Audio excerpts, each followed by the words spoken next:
Bienvenue de nouveau dans Final Moments. Aujourd'hui, nous rendons hommage aux individus remarquables qui nous ont récemment quittés. Leurs contributions profondes ont laissé un héritage durable d'excellence et d'inspiration. Alors que nous explorons leur vie et célébrons leurs réalisations, nous vous invitons à vous joindre à nous pour honorer leur mémoire. Merci de liker cette vidéo en signe de souvenir et de partager pour aider à garder leurs héritages vivants. Merci. Numéro 1. Paul Dano. Paul Dano était un pionnier dans le monde de la musique heavy, surtout connu comme le chanteur principal original du légendaire groupe Iron Maiden. Né à Chingford, dans l'est de Londres, en 1958, la voix puissante et rugueuse de Dano, ainsi que sa présence scénique rebelle, ont contribué à façonner le son brut et énergique qui a défini les premières années d'Iron Maiden. Son travail sur les deux premiers albums du groupe, Iron Maiden en 1980 et Killers en 1981, a été crucial pour établir la place du groupe dans l'histoire de la musique, infusant le heavy metal d'une touche inspirée du punk. Le style de Dano a repoussé les limites et influencé l'évolution du genre. Sa carrière musicale a commencé pendant son adolescence, en se produisant avec divers groupes de rock avant de rejoindre Iron Maiden en 1978. Son temps avec le groupe, bien que bref, a été incroyablement marquant, les aidant à atteindre la renommée internationale. Son style vocal, combinant une agression brute avec une puissance mélodique, est devenu le son signature des premiers travaux d'Iron Maiden. Après son départ d'Iron Maiden, Dano est resté dévoué à la musique, dirigeant plusieurs groupes, dont Battlezone et son projet éponyme Dano. Sa carrière après Maiden a vu la sortie de plusieurs albums, mettant en avant sa polyvalence et son engagement envers son art. Malgré ses luttes personnelles, y compris des problèmes de santé et des combats contre l'addiction, Dano a continué à se produire pour sa fidèle base de fans. Paul Dano est décédé le 21 octobre 2024 à l'âge de 66 ans après des années de lutte contre de graves problèmes de santé tels que la septicémie et la pneumonie. En 2021, les membres d'Iron Maiden ont montré leur respect et leur camaraderie en contribuant à ses frais médicaux, soulignant le lien durable entre lui et ses anciens camarades de groupe. L'héritage de Dano en tant que figure pionnière du heavy metal est indéniable. Ses performances puissantes et son style unique continuent d'inspirer des générations de musiciens et de fans à travers le monde. Hommage à Paul Dano. Numéro 2. Christine Boisson. Christine Boisson était une actrice mondialement reconnue dont la carrière s'est étendue sur plus de 40 ans, laissant une empreinte indélébile tant au cinéma qu'au théâtre. Née le 8 avril 1956 à Paris, Boisson a gagné une notoriété précoce avec son rôle marquant à seulement 17 ans dans le film emblématique Emmanuel, où elle a été choisie par le réalisateur Just Jekyll. Malgré l'attention que sa performance a reçue pour son allure physique, Boisson était déterminé à ne pas se limiter à de tels rôles. Pour perfectionner son art et explorer un monde différent, Boisson était déterminé à poursuivre une carrière dans le théâtre. Pour des opportunités d'acteur plus profondes, elle s'est inscrite au prestigieux Conservatoire de Paris, où elle a diversifié sa carrière. La dévotion de Boisson à son art a porté ses fruits alors qu'elle commençait à décrocher des rôles dans des films significatifs, travaillant avec des réalisateurs de renom comme Michelangelo Antonioni dans Identification d'une femme et apparaissant dans Nuit extérieure et Rhubarbe. Son interprétation dans Rhubarbe lui a valu le prix Prix-Romy Schneider de la meilleure actrice prometteuse, une distinction qui a mis en lumière son talent et son potentiel au-delà de son succès initial. Tout au long des années 1980 et 1990, elle est devenue une figure emblématique du cinéma français, reconnue pour sa capacité à endosser des rôles complexes et multifacettes qui mettaient en avant sa gamme et sa profondeur en tant qu'actrice. Au-delà de sa carrière cinématographique, la passion de Boisson s'étendait au théâtre où elle a construit un corpus substantiel de travaux. Elle a joué dans des productions de certains des plus grands dramaturges, dont Cocteau, Shakespeare et Harold Pinter, démontrant sa polyvalence et son engagement envers la scène. Christine Boisson est décédée le 21 octobre 2024 à l'âge de 68 ans après une bataille contre le cancer de l'estomac. Son héritage, dans le cinéma et le théâtre français, perdure, célébré par ses performances polyvalentes et l'impact durable qu'elle a laissé sur les arts. Les hommages de fans, de pairs et de la communauté artistique soulignent l'esprit indomptable et le talent d'une actrice qui a brisé des barrières et s'est constamment poussé vers de nouveaux sommets artistiques. Hommage à Christine. Le chanteur américain de folk, de blues et de jazz était un guitariste, chanteur et activiste politique passionné dont les contributions ont duré près de 80 ans. Né le 12 mai 1927 à Détroit, le parcours musical de Dane a commencé dès son jeune âge, où son contrôle vocal profond est rapidement devenu sa signature. Faisant des comparaisons avec la légende du blues Bessie Smith, elle a captivé le public avec ses performances puissantes. À la fin des années 50, elle était devenue une figure notable de la scène musicale, se produisant aux côtés de musiciens emblématiques comme Louis Armstrong, qu'il a célèbrement qualifié de gaster. Son travail précoce, marqué par sa capacité à mélanger des éléments de jazz, de blues et de folk, a préparé le terrain pour une carrière dédiée non seulement à la musique, mais aussi à l'activisme social. La carrière de Dane était profondément liée à son engagement en faveur de la justice sociale.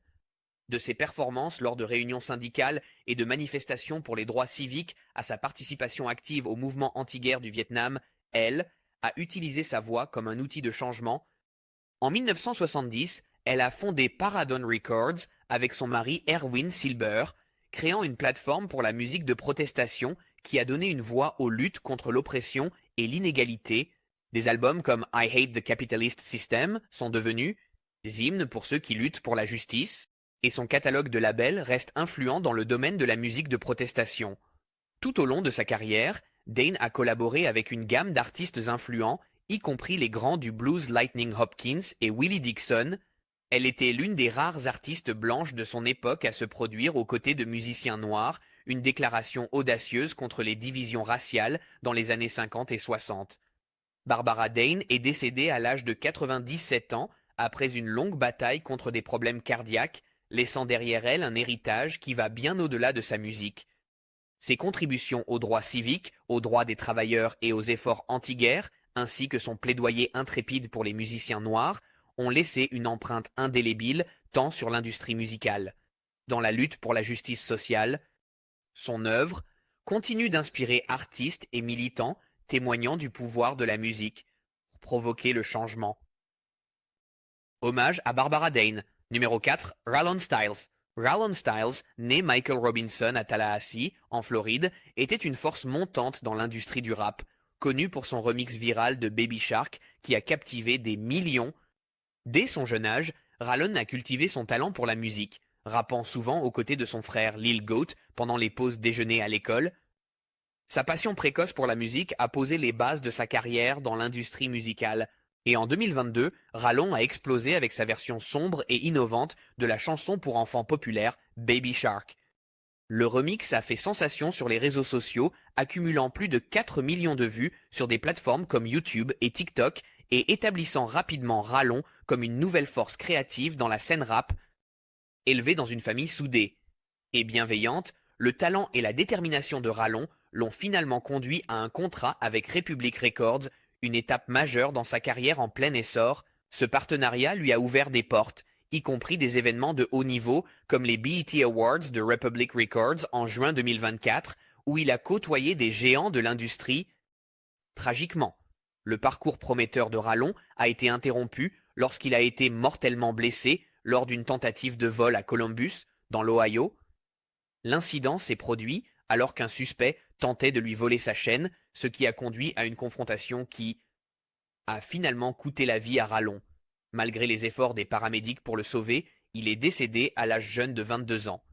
La nouvelle de son décès a envoyé des ondes de choc à travers la communauté rap et au-delà, les fans pleurant la perte d'une étoile brillante emportée trop tôt. Rallon Styles laisse derrière lui un héritage défini par la créativité, la résilience, son influence indéniable sur la scène rap.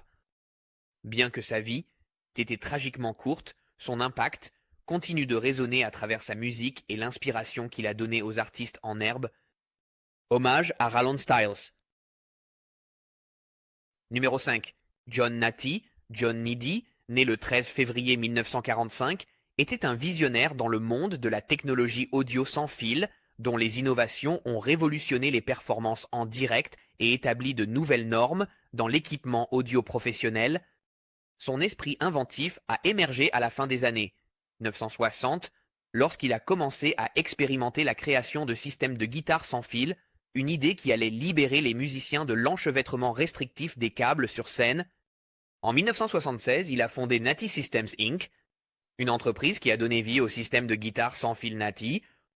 Cette technologie révolutionnaire a permis aux artistes de se déplacer librement et de manière créative lors des concerts en direct et est rapidement devenue une norme pour des musiciens de renom comme Stephen Vai et Johnny Cash. L'influence de Nati s'étendait bien au-delà des systèmes de guitare sans fil.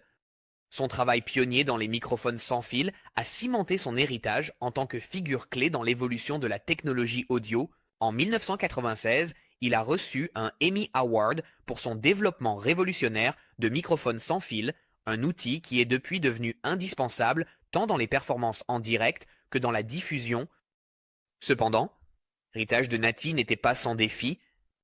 Il a fait face à l'opposition de la tribu El Impomo en Californie à propos d'un projet de développement controversé sur l'île Rattlesnake, terre considérée comme sacrée par la tribu. Les litiges juridiques ont ajouté de la complexité à son histoire, rappelant au monde les conséquences plus larges de ses actions au-delà de ses réalisations technologiques. John Nati est décédé le 22 août 2024, laissant derrière lui un impact profond sur le monde de la musique et de la technologie sonore. Bien que Nati Systems ait finalement été acquis, son influence continue de façonner la manière dont les musiciens et les artistes interagissent avec la technologie. Hommage à John Nati. Numéro 6. Alvin Rakoff, né en 1927 à Toronto, au Canada, était un cinéaste, producteur et auteur distingué dont la carrière a duré plus de 7 décennies. Son parcours, d'un milieu modeste, passant de la pauvreté durant la Grande Dépression à devenir une figure centrale de la télévision et du cinéma britannique, c'est un témoignage de sa passion et de son dévouement à la narration. Inspiré à l'âge de 6 ans par la magie du cinéma et plus tard par la performance de Marlon Brando dans un tramway nommé Désir à Broadway, Rakoff a pivoté de l'étude de la psychologie à une carrière dans le show business. Il a commencé sa carrière à la Canadian Broadcasting Corporation, ou CBC. Avant de déménager au Royaume-Uni, il est devenu le plus jeune producteur et réalisateur du département dramatique de la BBC. À seulement 26 ans, tout au long de sa carrière illustre, Rakoff a travaillé avec certains des plus grands acteurs du XXe siècle, y compris Laurence Olivier, Sean Connery, Judi Dench et Alan Rickman. Son œil avisé pour le talent l'a amené à diriger Sean Connery dans son premier rôle principal dans Requiem for a Heavyweight, un film qui est crédité d'avoir lancé la carrière de Connery, ouvrant ainsi la voie à son interprétation emblématique de James Bond.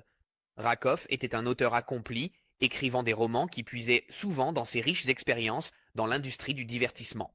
Sa vision créative s'étendait au-delà de l'écran, alors qu'il explorait continuellement de nouvelles formes de narration, mêlant son amour pour le cinéma à sa passion pour la littérature. Alvin Rakoff est décédé paisiblement le 12 octobre 2024 à l'âge de 97 ans. Son héritage est marqué par une vie de créativité, d'innovation et d'engagement envers l'art de raconter des histoires. On se souvient de lui non seulement pour ses contributions à la télévision et au cinéma, mais aussi pour l'inspiration et le mentorat qu'il a offert à d'innombrables artistes tout au long de sa carrière. Hommage à Alvin Rakoff. Numéro 7. Veronika Murashkina. Veronika Murashkina était un talent aux multiples facettes, célébrée pour son travail en tant que mannequin et personnalité de la télévision. Née en Russie, elle a d'abord gagné en notoriété en 2017 lorsqu'elle est apparue dans la 5e saison de The Bachelor, captivant le public par sa beauté, sa grâce et son charisme. Là, même année, elle a reçu encore plus de reconnaissance en étant présentée dans Playboy, consolidant son statut de star montante dans le monde de la mode et du divertissement russe. À l'été 2020, la vie de Veronika a pris un tournant tragique. Alors qu'elle visitait sa ville natale, elle a été renversée par une voiture conduite par un conducteur, ivre, un accident qui l'a laissée gravement blessée avec des dommages sévères à la jambe. Ce qui a suivi a été un long et douloureux processus de réhabilitation qui a mis à l'épreuve sa force et sa détermination. Pendant sa convalescence, son système immunitaire s'est affaibli, entraînant le développement d'une maladie pulmonaire potentiellement mortelle. Malgré sa résilience et le fait qu'elle ait été placée sur une liste de transplantation urgente, elle est tragiquement décédée juste quelques jours avant son opération prévue à l'âge de 31 ans. Tout au long de sa convalescence, la force et l'esprit de Véronica brillaient intensément. Incapable de continuer à faire du mannequinat à cause de ses blessures, elle a canalisé son énergie créative dans les arts et l'artisanat, une nouvelle passion qu'elle a adoptée pendant sa longue période de réhabilitation. Le décès prématuré de Véronica Murashkina sert non seulement de rappel poignant des fragilités de la vie, mais met aussi en lumière la force de l'esprit humain. Son héritage perdurera à travers les souvenirs et l'inspiration qu'elle a laissés derrière elle, chérie par tous ceux qui l'ont connue. Admiré, hommage à Véronica Murashkina.